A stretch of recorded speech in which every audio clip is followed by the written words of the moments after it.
Hello everyone, welcome to Dhanrasa Reasoning classes from SDR Educate, the Reasoning Hub. మనం practice questions చేస్తున్నాం కాబట్టి మళ్ళీ ఇక్కడ కూడా ప్రాక్టీస్ క్వశ్చన్స్ కొన్ని చేద్దాం. ఆ క్వశ్చన్స్ ఏంటనేది ఒకసారి చూడండి.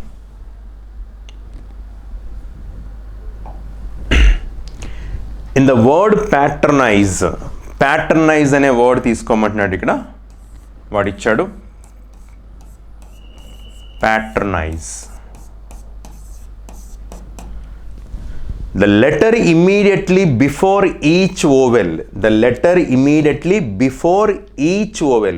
ఓవెల్కి ముందు ఉన్న లెటర్ ఏదైనా గనక ఇందులో కనబడితే, ఈ వర్డ్లో గనక లెటర్ కనబడితే, అంటే ఓవెల్కి ముందు ఉన్నదంటే ఫర్ ఎగ్జాంపుల్ ఏ, ఈ, ఐ, ఓ, యు. దీనికి ముందున్న లెటర్ అంటే మనకి జెడ్ తీసుకుంటాం. ఇక్కడ తీసుకుంటే డి, ఇక్కడ తీసుకుంటే హెచ్, ఇక్కడ తీసుకుంటే ఎన్, ఇక్కడ తీసుకుంటే టీ. అది ఓకే. ఆ లెటర్స్ కనుక కనబడితే, అంటే టీ కానీ, ఎన్ కానీ, హెచ్ కానీ, డి కానీ, జెడ్ కానీ కనబడితే, అవునా, కనబడితే ఏమని చెప్తున్నాడు? Is replaced the next alphabet and all other remaining unchanged. అంటే ఇక్కడ ఈ లెటర్స్ కనబడితే దీని నెక్స్ట్ లెటర్ రాయమండి, అంటే ఇదే రాయాలి. అంటే టీ కనబడితే యూ రాయాలి, ఎన్ కనబడితే ఓ రాయాలి. అది రాసిన తర్వాత కొత్తగా వర్డ్ తయారైన దాంట్లో following letters will be appear twice. 2 సార్లు కనబడుతున్న అక్షరం ఏంటని అడుగుతున్నాడు. తెలుగులో కూడా అదే చెప్పాడు. ప్యాటర్నైజ్ అనే పదములో అచ్చులకు ముందు ఉన్న, ఓవెల్స్కి ముందు ఉన్న అక్షరాలను తర్వాత ఆంగ్ల అక్షరమాల్లో వచ్చే అక్షరంతో కోట్ చేయమంటున్నాడు. మిగిలిన అక్షరాలని యథావిధిగా వచ్చిన అక్షర క్రమంలో 2 సార్లు కనబడుతున్న అక్షరము కానీ అక్షరాలు కానీ, అంటే ఒక అక్షరం కనబడవచ్చు లేదా అంతకంటే ఎక్కువ కనబడవచ్చు. అదేంటో చూద్దాం. పీ లేదు కదా, ఇక్కడ మనకు ఉన్న దాంట్లో పీ ఉందా లేదంటే డైరెక్ట్గా కాపీ చేసి. ఏ ఉంది కాబట్టి ఏలు కూడా లేదు. ఈ లెటర్స్ ఉన్నాయో లేదో చూసుకోండి చాలు. ఏ, టీ ఉంది అంటే తర్వాత అక్షరం ఏంటి? యు. ఆర్ లేదు అంటే ఆర్. ఓ లేదు. ఎన్ ఉంది మరి అంటే ఎన్ తర్వాత ఓ. ఐ లేదు, ఐ, ఎస్, ఈ. ఒక కొత్త వర్డ్ తయారైంది లేదా? తయారైన ఈ వర్డ్లో ఇక్కడ తయారైంది, ఇందులో 2 సార్లు కనబడుతున్నది. 2 సార్లు కనబడుతుంది, క్లియర్గా ఇక్కడ కనబడుతుంది ఓ. అంటే 2 టైమ్స్ కనబడుతున్న లెటర్ ఏంటని అడిగాడు. 2 టైమ్స్ కనబడుతున్న లెటర్ ఏంటి? That is oh. ఆన్సర్ ఏంటంటే ఓ అనమాట. ఓకే. ఇది ఆల్ఫాబెట్ కాన్సెప్ట్ని, కోడింగ్ డీకోడింగ్ని కలిపి ఏంటంటే ఇచ్చిన క్వశ్చన్. ఇది కొన్ని క్వశ్చన్స్ ఏంటంటే అక్కడ ఇచ్చిన ఇన్ఫర్మేషన్ బట్టే మనం ఆన్సర్ చేయడానికి మనం ప్రయత్నం చేయాలన్నమాట. ఓకే. అది నెక్స్ట్ మళ్ళీ కోడింగ్ డీకోడింగ్లో క్వశ్చన్ కనబడుతుంది. వర్డ్ జంబుల్ కోడింగ్లో వర్డ్ కోడింగ్ ఇచ్చాడు. మళ్ళీ ఇక్కడ గుడ్ ఇండియా, గుడ్కి ఇండియాకి ఫైండ్ అవుట్. గుడ్ ఎక్కడ ఉందో ఐడెంటిఫై చేయండి. గుడ్ ఎక్కడ కనబడుతుంది మనకి? ఇక్కడ. ఇండియా ఇక్కడ కనబడుతుంది.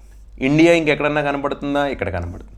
అంటే ఈ 2 చోట్ల మనకి ఇండియా కనబడుతుంది. అంటే ఫస్ట్ అండ్ సెకండ్లో ఇండియా కనబడుతుంది కాబట్టి ఫస్ట్ అండ్ సెకండ్లో కామన్గా ఏం కనబడుతుందండి? నాక్. అంటే ఇండియా కోడ్ కన్ఫామ్గా ఏమని చెప్పచ్చు? గుడ్ ఇండియాకి అడిగాడు. ఇండియా కోడ్ ఏంటంటే NOK. గుడ్ అడిగాడు. గుడ్ ఇందులో ఉంది, ఇంకెక్కడైనా ఉందా అంటే ఇక్కడ మాత్రమే ఉండి ఇంకెక్కడా లేనిది.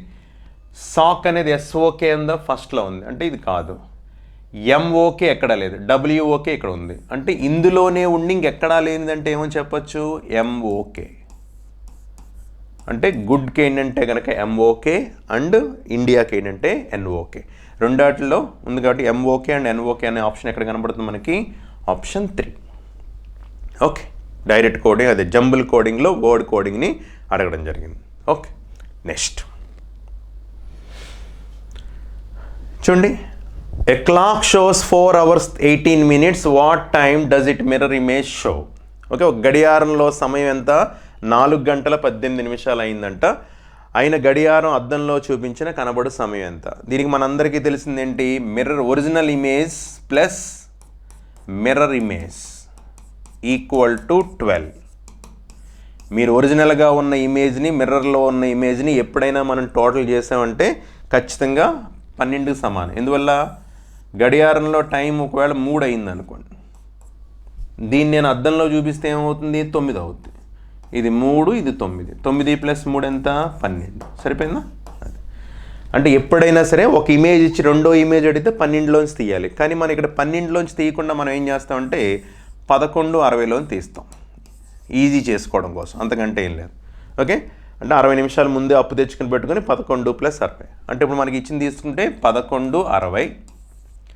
వాడిచ్చిన ఇమేజ్ ఎంత? 4 గంటల 18 నిమిషాలు.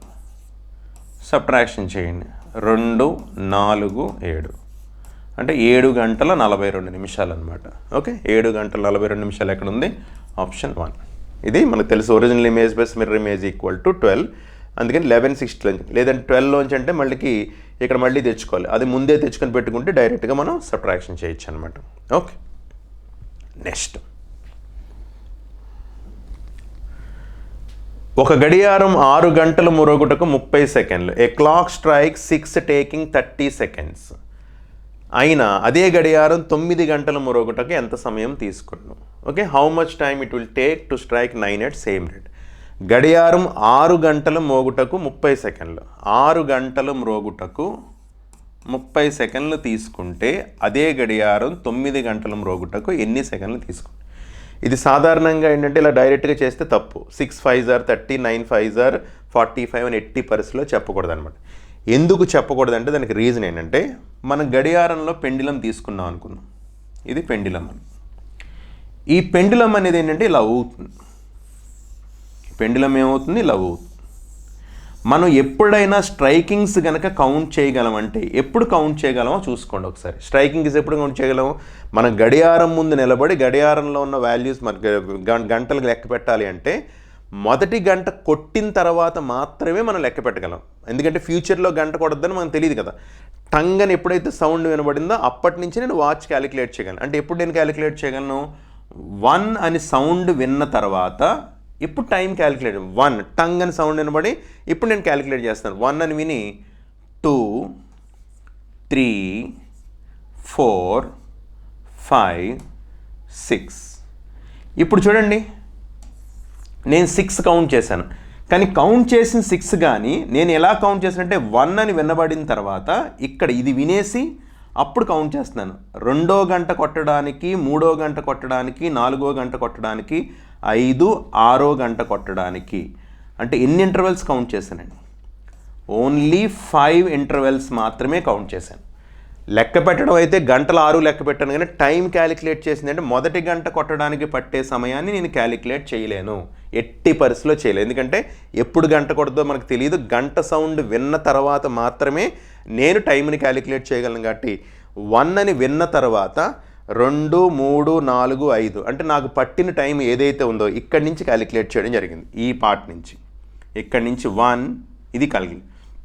ఇవి ఎన్ని ఇంటర్వెల్స్? 5 ఇంటర్వెల్స్. ఈ 5 ఇంటర్వెల్స్కి నాకు ఎంత టైం పట్టింది? 30 seconds పట్టింది. ఇది మనకు తెలియాలన్నమాట. అందుకని మనం షార్ట్కట్లో డైరెక్ట్గా చేసినప్పుడు ఇక్కడున్న దానికి వాడు ఎప్పుడన్నా క్వశ్చన్ ఇచ్చినప్పుడు ఏదైతే స్ట్రైకింగ్స్ ఇచ్చాడో దానికి ఒక నెంబర్ తగ్గించుకోండి. అంటే 5 ఇంటర్వెల్స్కి 30 సెకండ్లు పడితే నేను 9 గంటలు లెక్క పెట్టాలంటే ఎన్ని ఇంటర్వెల్స్ కౌంట్ చేయగలను? ఫస్ట్ ఇంటర్వెల్ కౌంట్ చేయలేను, అంటే 8 ఇంటర్వెల్సే కౌంట్ చేయగలను. అంటే 8 ఇంటర్వెల్స్కి ఎంత? 5 × 6 30, 8 × 6 48 seconds. ఆన్సర్ ఏంటంటే 48 seconds. స్పీడ్లో చేసి పొరపాటు అని ఉంటే 6 5s are అని చేస్తారు, లేదా 6 5s are 30, 9 5s are 30, 45 అంటే ఇది పెట్టే అవకాశం తప్పు. ఇంకొక మిస్టేక్ ఎక్కడ జరుగుతుందంటే తగ్గించడం అనేది గుర్తుపెట్టుకుని ఇక్కడ తగ్గించి ఇక్కడ తగ్గించడం మర్చిపోతుంది.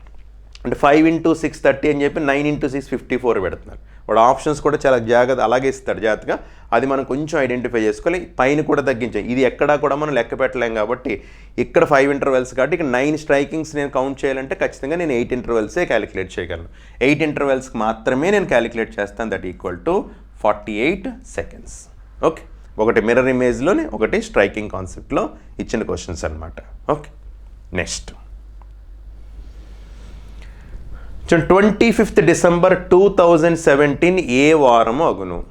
డైరెక్ట్గా క్యాలిక్యులేట్ చేసుకోవచ్చు కాబట్టి మనకి ఒక్కసారి గుర్తు చేస్తున్నాను. 1 to 100 అంటే 6, 101 to 200 అంటే 4, 201 to 300 2, 301 to 400 0. Similarly 800, 1200, 1600, 2000 ఇవన్నీ కూడా ఏంటి 0. ఇదేంటి సెంచరీ కోడ్.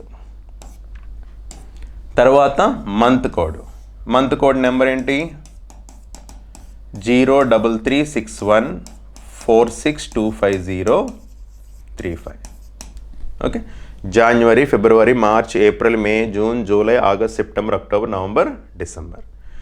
డేస్లో ఏం మార్పు లేదు కదా. 0 అంటే ఏంటి డేస్, 0 అంటే సండే, 1 అంటే మండే, 2 అంటే ట్యూస్డే, 3 అంటే వెన్స్డే, 4 అంటే థర్స్డే, 5 అంటే ఫ్రైడే, 6 అంటే సాటర్డే.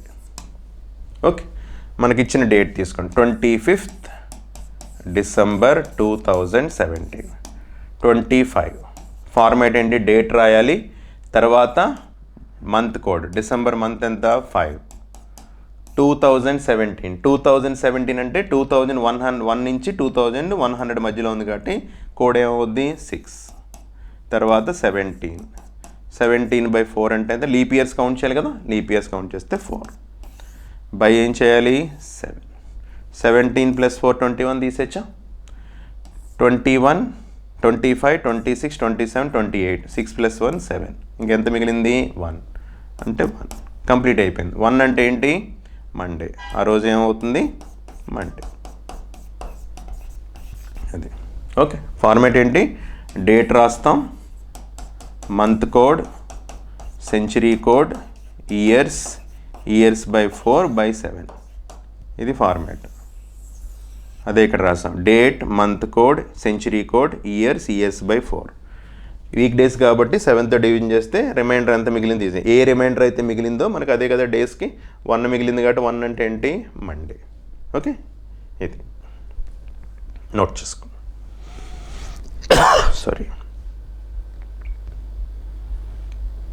నెక్స్ట్ చూడండి 16th January 1996 ఫ్రైడే అంట. అలా అయితే 24th October 1996 ఏంటని అడుగుతున్నాను.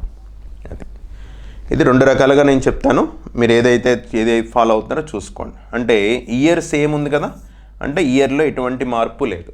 ఇయర్లో ఎటువంటి మార్పు లేనప్పుడు ఇక్కడి నుంచి ఇక్కడ డ్యూరేషన్ కౌంట్ చేసుకుంటే సరిపోద్ది. మీ అందరికీ తెలుసు మామూలుగా వీక్ డేస్లో మంత్స్ క్యాలిక్యులేట్ చేసుకుంటే జాన్యువరిలో మనకి ఇంకా 16 డేస్ అయిపోయింది. ఇంకెన్ని డేస్ ఉంటాయి మనకి 15 డేస్ ఉంటాయి, 31 కదా, రిమైనింగ్ 15. ఫిబ్రవరి ఇక్కడ చెక్ చేసుకోవాలి, లీప్ ఇయర్ కదా 1996 అంటే లీప్ ఇయర్ కాబట్టి ఏమవుతుంది 1, ఎందుకంటే 29 డేస్ కాబట్టి 28 డేస్ అయిపోతే remaining 1. March, April, May, June, July, August, September, October ఎన్నో తారీఖు 24. 24/7 అంటే ఇది కూడా ఎంత 3. అవునా. టోటల్ మళ్ళీ 7తో డివిజన్ చేయండి, తీసేయండి. 14 అంటే 1, 6 + 1 7, 6 + 1 7. తర్వాత 3 + 3 6 + 1 7 అంటే 2, అంటే 2 డేస్ అనమాట. ఫ్రైడేకి 2 డేస్ కలపండి. ఫ్రైడే + 2 డేస్ అంటే ఏమవుతుంది సండే. అది ఆన్సర్ ఏంటంటే సండే. ఇలా చేసుకున్నా పర్వాలేదు, లేదా కోడింగ్ మెథడ్ కాన్సెప్ట్ తీసుకుంటే కనుక 16th January 1996 ఏంటంట Friday. 24th October 1996 what day. ఇక్కడ ఇయర్ అంటే బిఫోర్ మెథడ్, ఈ సెంచరీ కోడ్స్ కాన్సెప్ట్ మెథడ్లో ఇదనమాట. 16 ప్లస్ జాన్యువరి అంటే ఎంత ఇక్కడ 0, 16/7 అంటే 2. మరి -1 చేసుకోవాలి కదా, ఎందుకంటే లీప్ ఇయర్ ఇది. మరి ఇంకా February 29th రాకుండా ఎక్స్ట్రాగా ఒక డే లెక్క పెడుతున్నాం కాబట్టి ఒక డే తగ్గించుకుంటే 1 అంటే ఏంటి మండే. తర్వాత 24th అక్టోబర్ అంటే ఏంటో చూడండి, అక్టోబర్ అంటే 0, 24/7 అంటే 3 అంటే ఏంటి వెన్స్డే. ఎన్ని రోజుల డిఫరెన్స్ 2 డేస్ డిఫరెన్స్. ఇక్కడ 2 డేస్ డిఫరెన్స్ కాబట్టి ఇక్కడ కూడా ఒరిజినల్గా కూడా 2 డేస్ డిఫరెన్స్ వస్తుంది. ఫ్రైడే + 2 అంటే ఏంటి సండే. అది మీరు ఏ మెథడ్లో నేర్చుకున్నారో చూసుకోండి. ఇలా అయితే ఇలా చేయడానికి చేసుకోవచ్చు, మంత్స్ గ్యాప్ తీసుకుంటే, లేదా ఈ సెంచరీ కోడ్ కాన్సెప్ట్లో తీసుకుంటే కనుక దీన్ని వర్కౌట్ చేసుకోవచ్చు అనమాట. ఓకే, ఎలాగన్నా చేయొచ్చు, ఏదైనా వితిన్ సెకండ్స్లోనే అయ్యే టైంలోనే మనం చేసుకోవచ్చు. దీనికంటే ఇంకా ఇది ఈజీ, ఇది ఇంకా మళ్ళీ రాయాలని, ఇది ఇంకా డైరెక్ట్గా ఎక్కడ చేయొచ్చు, ఎక్కడ వరకు కూడా వెళ్ళకూడదు ఎగ్జామినేషన్లో. ఇక్కడ ఎంత 2, January 0గా 2 - 1 అంటే 1, 24 అంటే 3, అక్టోబర్ కాబట్టి 3, ఎన్ని రోజులు డిఫరెన్స్, 2 days డిఫరెన్స్, ఆ 2 ఇక్కడ యాడ్ చేస్తే సరిపోతుంది. క్యాలిక్యులేషన్ ఇంకా ఈజీ, ఇదన్నీ రాయాల్సిన అవసరం లేదనమాట. ఓకే, చూసుకోండి. కాకపోతే మీరు ఏ మెథడ్ అయితే చూసుకున్నారో ఆ మెథడ్ కాన్సెప్ట్లో ఫాలో అవ్వండి. తర్వాత ఎప్పుడైనా మనం దానికి సంబంధించి షార్ట్కట్ మెథడ్లో ఎప్పుడన్నా క్లాస్ కింద చెప్పుకుందాం. నోట్ చేసుకోండి.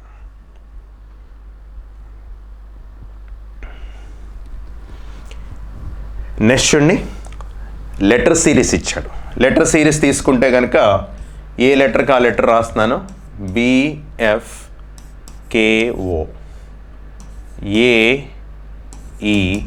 AEJN.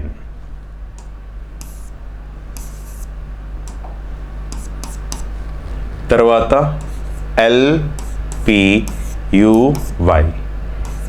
EINR. 2 + 4 6, 6 + 5 11K, 11 + 4 15, 15 + 5 19, 15 + 5 20TN. 20th letter T.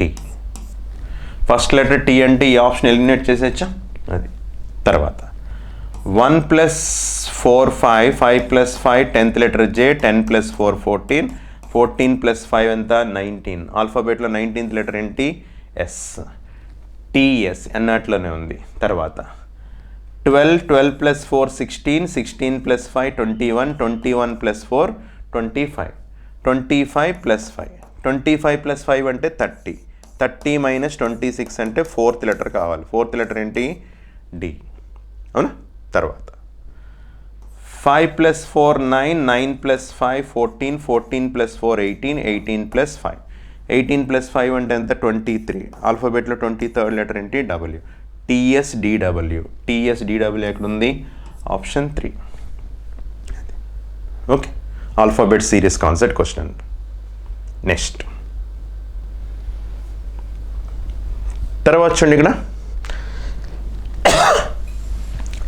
ఈ తర్వాత G I M B Z K C G L D.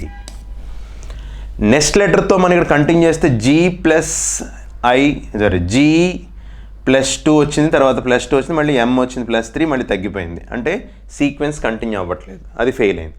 Sequence continue అవ్వనప్పుడు మనం సెకండ్ ఏం చూస్తాం, ఆల్ఫాబెట్ లెటర్స్ని అంటే కొంచెం అప్ అండ్ డౌన్స్లో కనబడుతుంది. ఒకసారి పెరుగుతుంది, ఒకసారి తగ్గుతుంది, ఒకసారి ముందుకు వెళ్తుంది, ఒకసారి వెనక్కి వెళ్తుంది. అలా ఎప్పుడైనా వెళ్తే ఆల్టర్నేట్ చెక్ చేసుకుంటాం. ఆల్టర్నేట్ చెక్ చేసుకుంటే ఎక్కడన్నా ఈ తర్వాత I తర్వాత B మళ్ళీ లేదు, పోనీ ఈ తర్వాత M తర్వాత K, ఇది కూడా తగ్గిపోయింది, ఇది కూడా సీక్వెన్స్ లేదు. అంటే ఆ కాన్సెప్ట్లో లేదు, ఈ కాన్సెప్ట్ లేదు. తర్వాత మనం ఏం చేస్తాం, అప్ అండ్ డౌన్స్లో ఉన్నప్పుడు సెట్ వైజ్ కాన్సెప్ట్ యూజ్ చేస్తాం. సెట్ వైజ్ కాన్సెప్ట్లు అంటే 2 లెటర్సా, 3 లెటర్సా, 4 లెటర్సా చెక్ చేసుకోవాలి. ఇక్కడ మనం ఒక్కసారి చెక్ చేసుకుంటే కనుక 3 లెటర్స్ అబ్జర్వ్ చేయండి. ఈ నెంబర్ ఎంత 5, నెంబర్ ఎంత 7, 7 × 5 అంటే ఎంత 35, 35లోంచి 26 సబ్ట్రాక్షన్ చేస్తే 9. ఆల్ఫాబెట్లో 9th లెటర్ ఏంటి, I. సరిపోయిందా లేదా, సరిపోయింది. M number 13, B number 2, 13 × 2 26. ఆల్ఫాబెట్లో 26th letter ఏంటి, Z. సరిపోయింది. K number 11, C, 33. మళ్ళీ 33లో 26 తీస్తే 7. 7th letter G. సరిపోయిందా, అంటే మల్టిప్లై చేసి వచ్చిన వాల్యూని లెటర్ కింద కన్వర్ట్ చేశాడు. ఇక్కడ కూడా 12 × 4 48, 48 - 26 దట్ ఈజ్ 22. ఆల్ఫాబెట్లో 22nd లెటర్ ఏంటి, VN, ఆప్షన్ 1. అందుకని ఎప్పుడైనా లెటర్ సిరీస్లో కంటిన్యూ చూస్తాం. కంటిన్యూ ఎప్పుడన్నా అవ్వలేదంటే ఇమీడియట్గా మనం ఏం రావాలి, ఈ కాన్సెప్ట్ రావాలి, ఏంటి, ఆల్టర్నేట్ కూడా వర్కౌట్ అవ్వకపోతే ఇమీడియట్గా సెట్ వైజ్ ఇది సెట్ వైజ్ కాన్సెప్ట్లో వర్కౌట్ అయిందనమాట. ఓకే, నెక్స్ట్ చూడండి, which letter is 9th to the left of 14th letter from left right in the English alphabet. ఆంగ్ల అక్షరమాలలో కుడి నుండి 14వ అక్షరమునకు ఎడమ వైపున 9వ అక్షరం. ఎప్పుడైనా ఆల్ఫాబెట్ టెస్ట్లో మనం తీసుకున్నప్పుడు డైరెక్షన్ కాన్సెప్ట్ యూజ్ చేసుకుంటే డైరెక్షన్లో మనకి ఏమని తెలుసు, ఎప్పుడైనా టు లెఫ్ట్ ఫ్రమ్ రైట్ లేదా టు రైట్ ఫ్రమ్ లెఫ్ట్ కనబడితే ఏం చేస్తాం, సమ్ చేస్తాం. అవునా, ఏ డైరెక్షన్ ఉంటే ఆ డైరెక్షన్ కన్సిడర్ చేస్తాం. అంటే తెలుగులో కూడా తీసుకుంటే కుడి నుండి ఎడమ వైపునకు కానీ ఎడమ నుండి కుడి వైపునకు కానీ, ఎడమ కుడి కుడి ఎడమ ఎప్పుడన్నా ఉంటే అక్కడ ఉన్న 2 నెంబర్స్ని టోటల్ చేయండి. 14 + 9 23rd ఫ్రమ్ పక్కనే ఉంది రైట్ అంటే కుడి నుండి.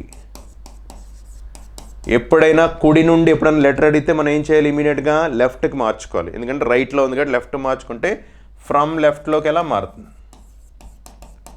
27 minus given letter from right letter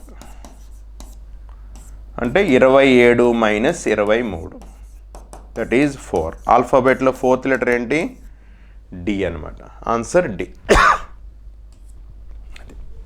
okay, 2 and from ఉండి లెఫ్ట్ అండ్ రైట్ కానీ రైట్ అండ్ లెఫ్ట్ ఉంటే కనుక ఇమీడియట్గా టోటల్ చేస్తాం. ఫ్రమ్ లెఫ్ట్ ఉంటే డైరెక్ట్గా తీసుకుంటాం, రైట్ ఉంటే లెఫ్ట్లో కన్వర్ట్ చేయాలి. తెలుగులో కూడా తీసుకుంటే కుడి నుండి ఎడమ వైపునకు కానీ ఎడమ నుండి కుడి వైపునకు ఉంటే అక్కడున్న 2 నెంబర్స్ తీసుకోవాలి. లెఫ్ట్ ఉంటే ఎడమ నుండి అని ఉంటే డైరెక్ట్గా తీసుకుంటే రైట్ కుడి నుండి ఉంటే కనుక దాన్ని ఏం చేయాలి, ఎడమకి మార్చుకోవాలి. అదే మార్చుకుంటే ఏమవుతుంది, 4th లెటర్ ఏమవుతుందంటే డి. ఓకే, నెక్స్ట్ చూడండి, ర్యాంకింగ్ కాన్సెప్ట్ క్వశ్చన్ ఇచ్చాడు. In a certain class the ratio of pass to fail is 4:3. Pass to fail is 4:2. చూసుకోండి, పాస్ టు ఫెయిల్ లేదా బాయ్స్ టు గర్ల్స్ అని ఇస్తే 2 అంటే మీనింగ్ అది 4:3.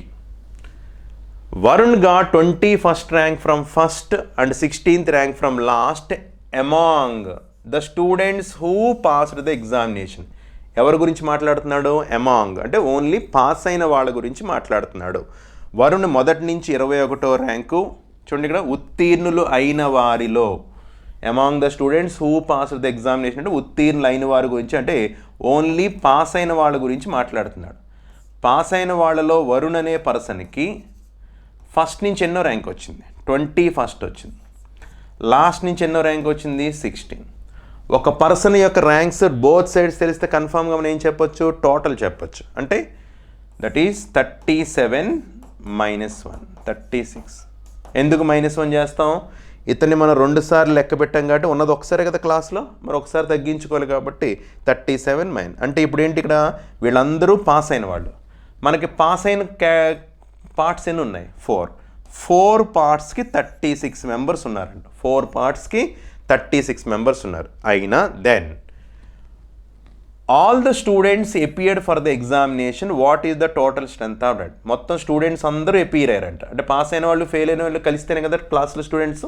అంటే ఎన్ని పార్ట్స్ ఉన్నాయి, టోటల్ 7 పార్ట్స్కి ఎంత, 9s are 7 × 9 అంటే ఎంత, 36. అదే అడిగాడు టోటల్ స్ట్రెంత్ ఎంత అని అడిగాడు. అందరు స్టూడెంట్స్ కనుక ఎగ్జామినేషన్కి అటెండ్ అయితే ఎంతమంది టోటల్ స్ట్రెంత్ వస్తారు, ఎంతమంది వచ్చారు, దట్ ఈక్వల్ టు 63 అనమాట.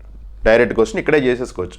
వరుణ్ అనేవాడికి ఇక్కడ తీసుకుంటే 30, 16 + 21 - 1 36. 4 పార్ట్స్కి 36 అంటే కనుక 7 పార్ట్స్కి ఎంత, దట్ ఈక్వల్ టు 63 అని నోట్లకి చదువుతూనే చేయొచ్చు కదా, క్లియర్గా మనకు తెలియాలి కాబట్టి ఇది. ఓకే, నెక్స్ట్ చూడండి, క్యూబ్ కాన్సెప్ట్ ఇచ్చాడు. A wooden cube is painted red on all its faces then it is cut into 216 smaller cubes of equal size. ఒక ఘనాకారపు చెక్క దిమ్మ చుట్టూ ఎరుపు రంగును వేసి ఆ దిమ్మను 216 చిన్ని ఘనములుగా కత్తిరించను. 216 అంటే ఎన్ వాల్యూ ఎంత అవుతుంది, 6 అవుతుంది. అవునా, ఎన్ వాల్యూ ఎంత అవుతుంది, 6 అవుతుంది. అయినా ఒకవైపు మాత్రమే రంగు కనబడు ఘనములు 2 వైపుల మాత్రమే రంగు కనబడు ఘనములు కంటే ఎన్ని ఎక్కువగా కలవు. the number of only one face painted cubes exceeds the number of only two face painted. మనకి ఫార్ములాస్ తెలుసు ఒకసారి. టూ ఫేస్ పెయింట్ అంటే ఏంటి, తీసుకుంటే 3 ఫేస్ పెయింటెడ్ అంటే 8 అని చెప్పుకుంటాం. 2 ఫేస్ పెయింట్ అంటే 12 into n-2. 1 ఫేస్ పెయింట్ అంటే 6 into n-2 whole square. No face అంటే n-2 హోల్ క్యూబ్. ఇప్పుడు అడిగింది ఏంటి, 1 ఫేస్ పెయింటెడ్ అనేవి 2 ఫేస్ పెయింటెడ్ కంటే ఎన్ని ఎక్కువ ఉన్నాయి అన్నాడు. ముందు 1 ఫేస్ ఫైండ్ అవుట్ చేద్దాం. 1 face equal to 6 into n value ఎంత, 6-2 హోల్ స్క్వేర్. 4 స్క్వేర్ అంటే 16. 16 into 6 అంటే ఎంత, 96. తర్వాత only 2 face 12 into n-2. 4 into 12 అంటే 48. అడిగింది అంటే ఎన్ని ఎక్సెస్గా ఉన్నాయి అన్నాడు. ఎన్ని ఎక్సెస్ అంటే మైనస్, దట్ ఈజ్ 48. అది ఆన్సర్ ఏమవుతుంది, 48. ఓకే, ఇవి మనకి ఫార్ములాస్. ఇవి ఎప్పుడన్నా సింగిల్ కలర్ కాన్సెప్ట్ యూజ్ చేసినప్పుడు దానికి సంబంధించి 1 ఫేస్ పెయింటెడ్ అనేవి 2 ఫేస్ పెయింటెడ్ కన్నా ఎన్ని ఎక్కువ ఉన్నాయి.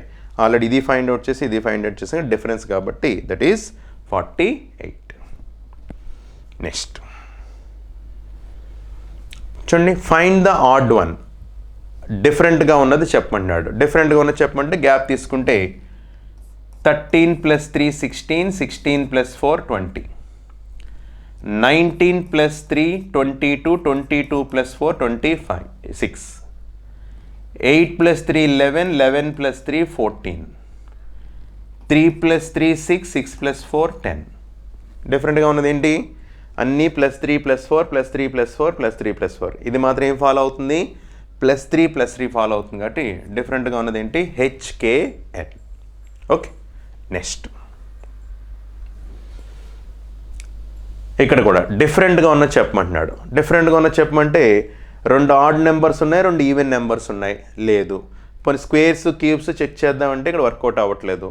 పోనీ ఏదైనా నెంబర్ మల్టిపుల్లో ఉందంటే మల్టిపుల్స్ కూడా వర్కౌట్ అవ్వట్లేదు. ఇంకేంటి, ఇక్కడ డిజిట్స్ మధ్య రిలేషన్ తీసుకుంటే కనుక ఇక్కడ చూడండి,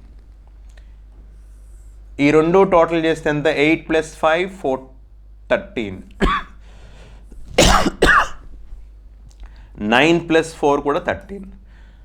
అంటే మధ్యలో ఉన్న 2 నెంబర్స్ని టోటల్ చేసినప్పుడు ఒక వాల్యూ వచ్చింది, ఎండింగ్లో ఉన్న 2 వాల్యూస్ ఒకటే వచ్చింది. మిగిలినవి కూడా చెక్ చేద్దాం.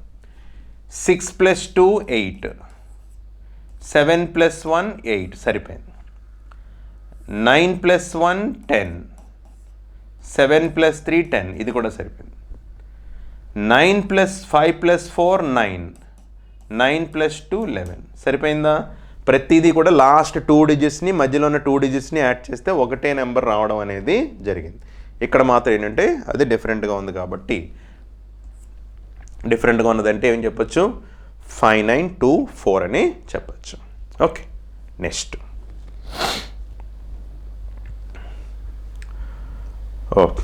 తర్వాత ఫ్లోర్ అరేంజ్మెంట్ ఇచ్చాడు చూడండి. క్వశ్చన్ చూసుకోండి ఒకసారి. ఓకే, క్వశ్చన్ ఇక్కడ చేద్దాం. ఏం చేయాలి, among 6 persons A to F each lives on different floors 6-story building. The ground floor number 1 and top floor is number 6. 6 అంతస్తులు ఉన్నాయంట. ఒక్కొక్క అంతస్తులోని ఒకరు నివసిస్తున్నారు. 1 నుంచి 6 అంతస్తులు ఉన్నాయి. 1వ అంతస్తు ఏంటంటే కింద ఉన్నది, 1వ అంతస్తు బాగా పైన ఉన్నది 6th ఫ్లోర్ అంట. అది కౌంట్ చేద్దాం. ముందు రాసుకుందాం. 1 2 3 4 5 and 6 6 ఫ్లోర్స్ ఉన్నాయి. కిందదేమో 1st floor, 2nd, 3rd, 4th. Information రాద్దాం. ఈ సరి సంఖ్య స్థానముల్లో ఉన్న అంతస్తులోనే నివసించుచుండెను. ఓకే, ఈ డజ్ నాట్ నివసించట్లేదా, ఈ does not live in even numbered floors. ఇది నివసించుట లేదండి, నివసించుట లేదు. కరెక్షన్ చేసుకోండి. తెలుగులో నివసించుండని పడింది, ఇంగ్లీష్లో కరెక్ట్. ఈ does not live in an even number floors. ఈ అనేవాడు ఈవెన్ నెంబర్ ఫ్లోర్స్లో ఉండకూడదండి. అంటే ఈ ఇక్కడ ఉండకూడదు, ఇక్కడ ఉండకూడదు, ఈ ప్లేస్లో కూడా ఉండకూడదు. ఫస్ట్ ప్లేస్ ఛాన్స్ లేదు, అదే సెకండ్ లేదు, ఫోర్త్ లేదు, సిక్స్త్ కూడా లేదు. తర్వాత నెక్స్ట్ బి సరిస్థానంలో నివసించుండెను కానీ అన్నింటికంటే పై అంతస్తులో కాదు. B lives on even numbered floors but not top most floor. Okay, B అనేవాడు ఈవెన్ నెంబర్లో ఉండాలి. అంటే ఇక్కడైనా ఉండొచ్చు, ఇక్కడైనా ఉండొచ్చు, ఇక్కడ ఉండకూడదు. ఇక్కడ ఈవెన్ నెంబర్ కానీ టాప్ ఫ్లోర్లో ఉండకూడదు. అంటే ఇప్పుడు మనకు ఖచ్చితంగా 2 ఛాన్సులు కనబడుతున్నాయి. మనం ఒక్కసారి రాసుకుంటే 1 2 3 4 5 6 2 ఛాన్సులు రాస్తున్నాను. 1 2 3 4 5 6. మన బి ఎక్కడ ఉండొచ్చు అయితే సెకండ్ ప్లేస్లో ఉండొచ్చు, రెండో ఛాన్స్ ఫోర్త్ ప్లేస్లో ఉండొచ్చు.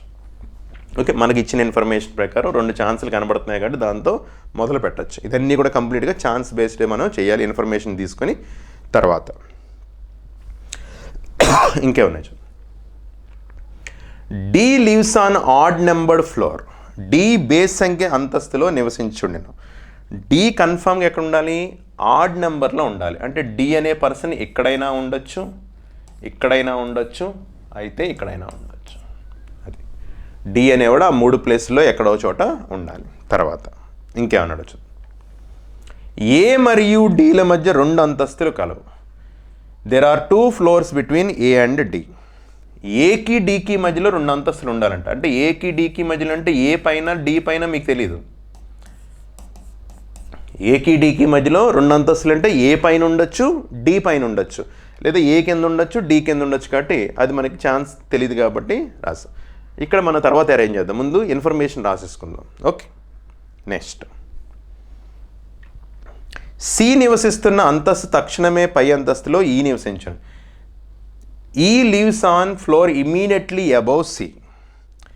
సికి అబౌవ్ ఇమీడియట్గా ఈ వీళ్ళిద్దరు వెంటనే ఉండాలి. అది ఇప్పుడు మనకి ఇన్ఫర్మేషన్ వస్తుంది. అందుకని ఎప్పుడు కూడా మనం సీటింగ్ అరేంజ్మెంట్ క్వశ్చన్ కానీ, ఫజిల్ కానీ, ఫ్లోర్ ఫజిల్ కానీ ఏ కాన్సెప్ట్లో క్వశ్చన్ చేసినా అంటే ఇలాంటివన్నీ కూడా మనకి ఎక్కువ లైన్స్తో క్వశ్చన్ ఉంటుంది కాబట్టి క్వశ్చన్ ఒకసారే చదవాలి, ఇన్ఫర్మేషన్ అంతా ఇక్కడే రాసుకోవాలి. అక్కడి నుంచి రాసిన దాని నుంచి చేయాలని తప్పించి ప్రతిసారి క్వశ్చన్లోకి వెళ్ళడం అనేది అంత టైం మనకు ఉండదు కాబట్టి డైరెక్ట్గా మనం చేయడానికి ప్రయత్నించాలి. ఇప్పుడు ఇన్ఫర్మేషన్ రాసుకున్నాం కాబట్టి ఇక్కడ ఒక ఛాన్స్ రాస్తాం, బి ఇక్కడ కానీ ఇక్కడ. ఇప్పుడు ఏకి డికి మధ్యలో 2 ఫ్లోర్స్ ఉండాలంట.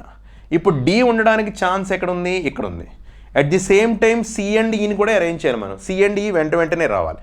సి అండ్ ఈ వెంటనే రావాలంటే ఈ ఫ్లోర్లో మనకి ఈ ఉండకూడదు. అంటే ఇక్కడ సీని రాసి ఇక్కడ ఈ రాసుకోవచ్చు, ఇక్కడ సీని రాసి ఇక్కడ ఈని రాయచ్చు. సీని ఈని ఇక్కడ రాసాం అనుకుందాం. అప్పుడు డి ఉండడానికి అవకాశం ఓన్లీ ఆడ్ నెంబర్. అంటే డికి ఏకి 2 ఫ్లోర్స్ వచ్చేయడానికి ఈవెన్ నెంబర్స్లో వస్తున్నాడు. అంటే ఛాన్స్ ఉందా? లేదు. అంటే ఇక్కడ తీసేచ్చా. తర్వాత ఇక్కడ సి అండ్ ఈని ఇక్కడ రాసుకుంది, ఎందుకంటే ఈ ఇక్కడ ఉండకూడదు కాబట్టి ఈ అండ్ సిలా రాసుకోవచ్చు, ఈ అండ్ సి ఇలా రాసుకోవచ్చు. అలాగే ఏకి డికి మధ్యలో కన్ఫామ్గా 2 ఉండాలి. డి కన్ఫామ్గా ఎక్కడ ఉండాలి? ఆడ్ నెంబర్ ప్లేస్లో ఉండాలి. అప్పుడు డీని ఇలా రాసుకొని ఏని ఇలా రాసుకోవచ్చు. ఏకి డికి మధ్యలో ఉండాలి, డి అనేవాడు ఆడ్ ప్లేస్లో ఉండాలి. మిగిలిపోయిన పర్సన్ ఎవరు? ఎఫ్.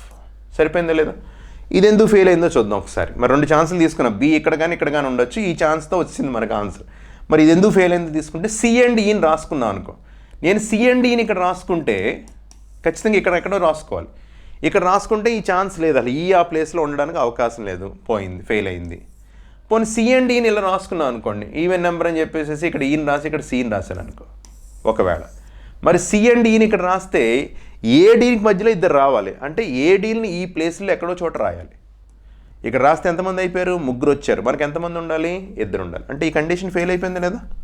అది అంటే ఖచ్చితంగా ఈ కండిషన్ కరెక్ట్ అనమాట. ఓకే, అది అడిగిన క్వశ్చన్స్ ఏంటో చూద్దాం. Who lives on the top most floor. Top most ఫ్లోర్లో ఎవరు ఉంటున్నారు అన్నాడు. టాప్ మోస్ట్ ఫ్లోర్లో ఎవరున్నారు? ఏ. నెక్స్ట్ తర్వాత question, who lives in 4th floor. 4వ అంతస్తులో ఎవరు ఉంటున్నారు అంటున్నాం. 4th ఫ్లోర్లో ఎవరున్నారు? సి. ఓకే, ఇది క్వశ్చన్. ఇది ఒకటి కరెక్ట్ చేసుకోండి. ఈ అనేవాడు సరి సంఖ్య స్థానాల్లో నివసించరాదు. తెలిసిందా? నివసించటం లేదు. ఇంగ్లీష్లో క్లియర్గా ఉందా? ఈ does not lives and even number floors. Arrangement ఏంటంటే ఇది. ఓకే, ఇవి మనకి 15 క్వశ్చన్స్ మనం చేస్తాం. నెక్స్ట్ క్లాస్లో మళ్ళీ వేరే కొన్ని క్వశ్చన్స్తో మనం ముందుకు వద్దాం. అంతవరకు బాగా ప్రాక్టీస్ చేయండి, అన్ని టాపిక్స్ని బాగా ప్రాక్టీస్ చేసుకుంటూ వెళ్ళండి. తర్వాత ఏంటంటే కనుక ఈచ్ టాపిక్ వైజ్ ఏంటంటే మనం చేయడానికి మనం ప్రయత్నం చేద్దాం. ఫస్ట్ మీరు ఎప్పటికప్పుడు ఇలా చేసినప్పుడు కూడా ఏంటంటే అలవాటు చేస్తారు. ఫస్ట్ క్వశ్చన్ చూడగానే ముందు వీడియో చూడకుండా ఒకసారి చేయండి, ట్రై చేయండి. అప్పుడు తర్వాత ఏంటంటే క్వశ్చన్ చేయడానికి ప్రయత్నం చేస్తే మనం ఎంతవరకు వెళ్తున్నాం, ఎంతవరకు రీచ్ అవుతున్నాం అనేది, ఆ టైం అనేది ఎలా చేస్తున్నాం అనేది కూడా తెలుస్తుంది. అప్పుడు ఎక్స్ప్లెనేషన్లో ఛాన్స్ ఎలా తీసుకోవాలి, ఏంటి అనేది ఎలా చేస్తున్నాం, ఆ చేసే విధానాన్ని జాగ్రత్తగా గమనించుకుంటే మీరు కూడా చాలా బాగా చేయడానికి అవకాశం ఉంది. నెక్స్ట్ క్లాస్లో కలుద్దాం. Thank you very much.